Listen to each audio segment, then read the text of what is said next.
और रास्ता निकाल रहे हैं कि किसी भी तरीके से राष्ट्रीय सम्मान गौ माता को मिल जाए। अपार संभावनाओं को देता मैं हमेशा संदेश हूँ, हमेशा नई विरासत के साथ एक नई ऊर्जा को जोड़ के करता मैं उसका श्री गणेश हूँ। हाँ, मैं उत्तर प्रदेश हूँ।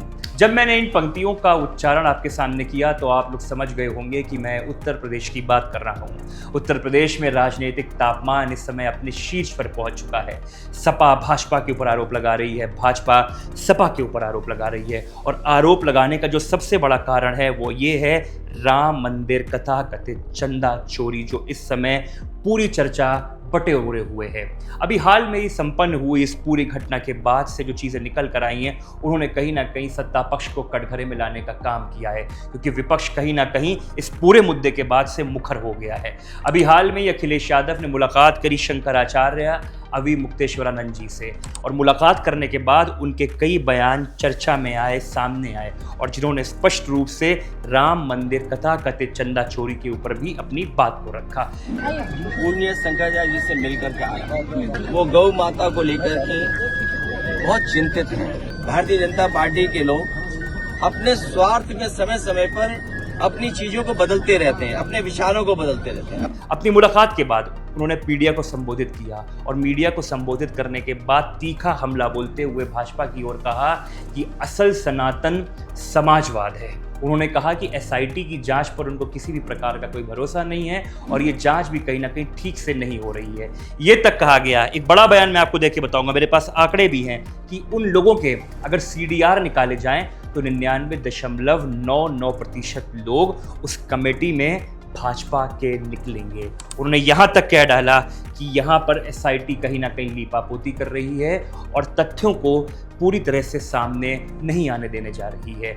आज योगी आदित्यनाथ ने भी अपनी अयोध्या में जनसभा को संबोधित किया, और उन्होंने अखिलेश यादव की इन बातों के ऊपर उनको जवाब देते हुए कहा कि यही लोग थे जो राम भक्तों के ऊपर गोली चलाते थे। दरअसल ये लड़ाई हो क्यों रही है, आपको इसको दो पहलू में समझना चाहिए। उत्तर प्रदेश में 2027 विधानसभा चुनाव का आगाज होने जा रहा है।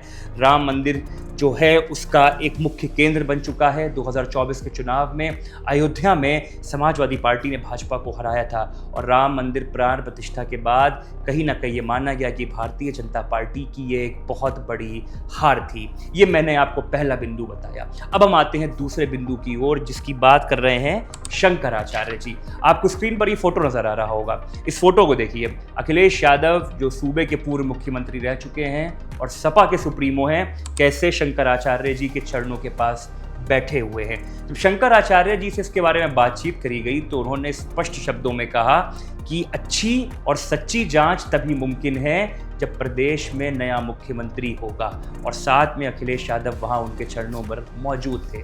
इशारा कहीं ना कहीं साफ था कि वो अंकित कर रहे हैं कि प्रदेश में सत्ता परिवर्तन होगा, अखिलेश यादव मुख्यमंत्री बनेंगे, उसके बाद ही कहीं ना कहीं एक विस्तृत और साफ चर्चा के बाद चीज़ें वहां पर सामने निकल कर आएंगी।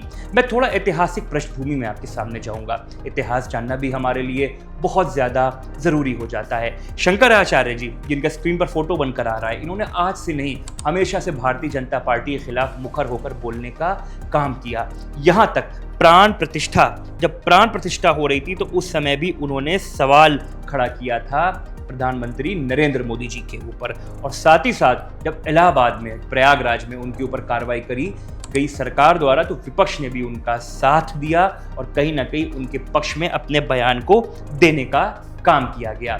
ये चर्चा इसलिए और ज्यादा अब खास हो रही है क्योंकि अभी अखिलेश यादव ने और साथ में शंकराचार्य जी ने, दोनों ने एक बात को रखा है कि गौ माता को यानी गाय को राष्ट्र पशु का रक्षा मिले, हम गौ रक्षा की बात करें, और इसीलिए शंकराचार्य 81 दिनों की अपनी यात्रा को भी निकाल रहे हैं। अब दो चीजें समांतर एक दूसरे के सामने खड़ी हो रही हैं। पहली चंदा चोरी हो रही है और दूसरी ओर अखिलेश यादव और शंकराचार्य दोनों लोग मिलकर कहीं ना कहीं सपा के साथ मतलब मिलकर कहीं ना कहीं भारतीय जनता पार्टी के ऊपर ये हमला कर रहे हैं। अब तीसरा तथ्य जो साफ निकल कर आ रहा है कि अखिलेश यादव जो लंबे समय से पीडीए की दुहाई दे रहे थे, दलित आदिवासी उसकी पिच पर बैटिंग कर रहे थे, कहीं ना कहीं वो भारतीय जनता पार्टी को उनकी पिच पर आकर हमला करते हुए नजर आ रहे हैं। जी हाँ, सनातन की बात हमेशा भारतीय जनता पार्टी के नेताओं की ओर से करी जाती है। सनातन को सर्वोपरि मानकर बात करी जाती है। कहा जाता है कि हमारी पार्टी ही सनातन का हर प्रकार से सुरक्षा करने का काम करती है।